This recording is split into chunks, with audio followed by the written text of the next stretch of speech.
We are currently up in Georgia. We are on this really neat farm for a couple that had a water feature built many years ago. We're here to improve upon it, get a little bit better functional, easier to take care of feature, and we're also going to work on the aesthetics and make a really badass waterfall.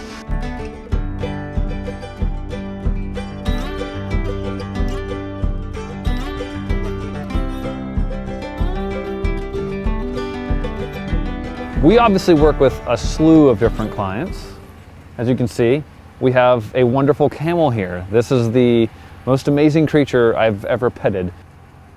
This is an interesting one for us. We're out here in the big, fat, expansive, wide space that this guy has on this property. This couple has tons of little nooks and crannies everywhere, but this, what every contractor absolutely loves, is lots of space to park our stuff. We work on too many jobs in Jacksonville. Some areas can be very tight little parts of cities where just parking your truck and rig, it can be a very challenging part. So we have tons of space back here.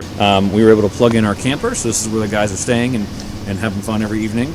And this entire space out here is where we were able to park our pond trailer, some of our extra equipment, so like our cat trailer is parked over here.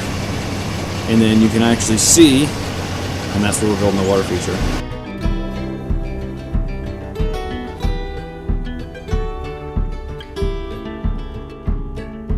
So this is the perfect example of a very big water feature, big pond. We didn't actually start the body of water. We've come in to kind of help enhance this pond. So the people that had built this pond in the beginning, they knew a little bit about water features, but this big of a water feature I think was a little too big of a tackle for them. So Michael and the crew came out and killed it, obviously.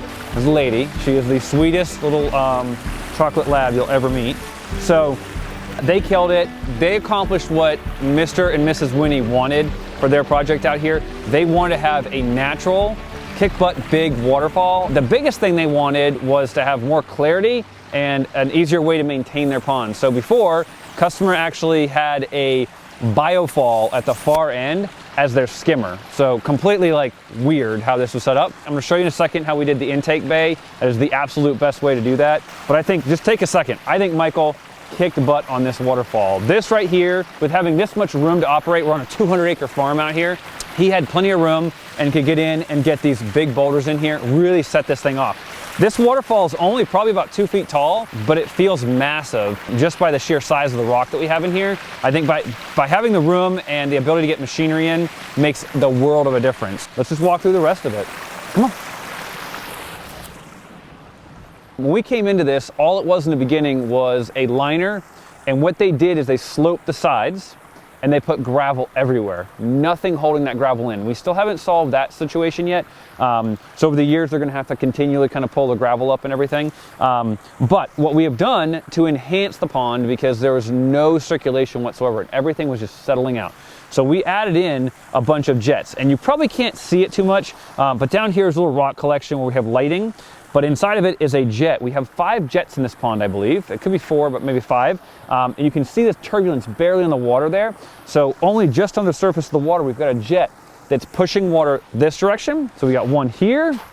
We've got another one here pushing out, because this waterfall here is gonna go ahead and take its direct, easiest path to our intake bay. So the pumps are located on this end. It pumps it up from this end, so it has to circulate.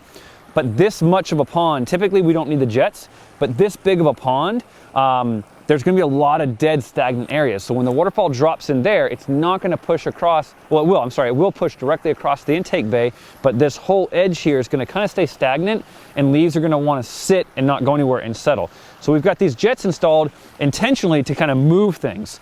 He had a lot of this floating particulate algae that was sitting on the surface of the water. That won't happen anymore, okay? So this is gonna keep it stirred, and it's gonna end up in the intake bay.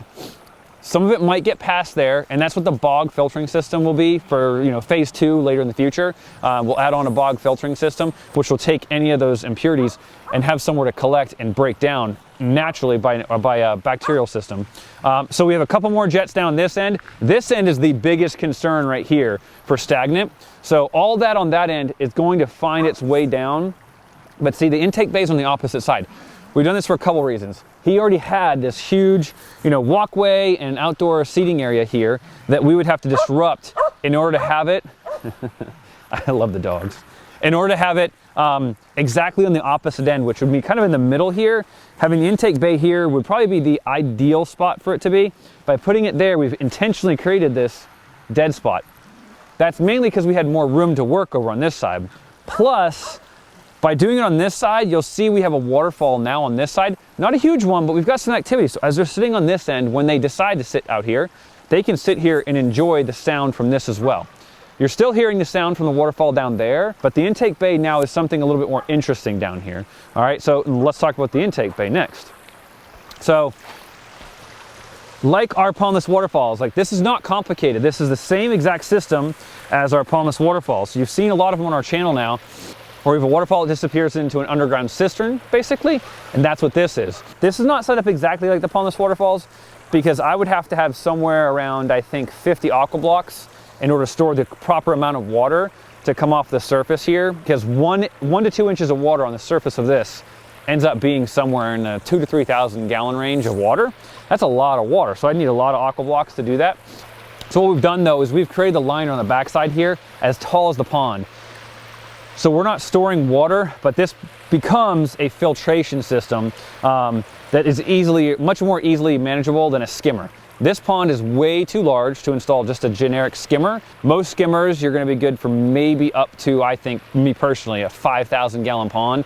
I still probably, anywhere over 3,000 gallons of water, I'd probably put an intake bay. It's just the easiest for the customer's sake, because now there's a lot more area here where stuff can collect, and you literally can just blow the material out instead of having to come in and clean a skimmer filter pad. If you had that on this type of pond, you'd be out here daily cleaning it.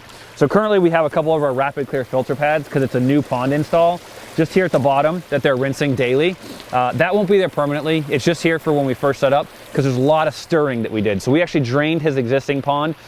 It was a little too big, and the type of material that was in it was a little too much to clean. It's a floating byproduct, and so it's really hard to get that stuff cleaned out. So we decided not to actually do a full clean out of the pond.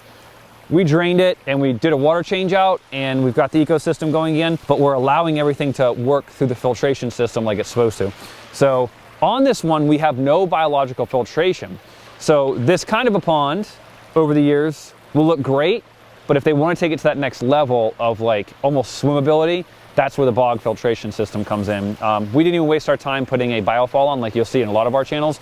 We'll put on a big pond, you know, a 6,000 biofall, but that 6,000 biofall is barely going to make a dent when it comes to, you know, this size pond. But in this one, we have 2 volts. So we've made these guys upgradable. So right now, currently, we only have a, I think a 10 PL. So we've got like we've got about 9,000 gallons per hour flowing through the waterfall up there. Maybe about 8,000 gallons per hour. So we've got one pump in one of the 2 volts.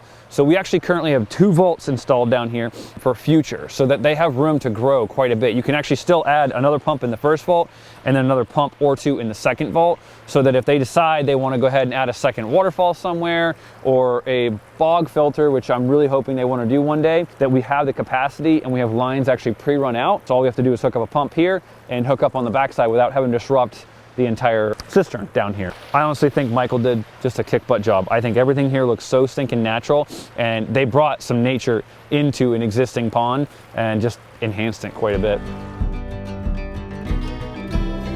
I grew up working on a horse farm, and you should never trust a horse you don't know. That's my opinion. I don't know what about camels because they're so similar to horses. Hey buddy.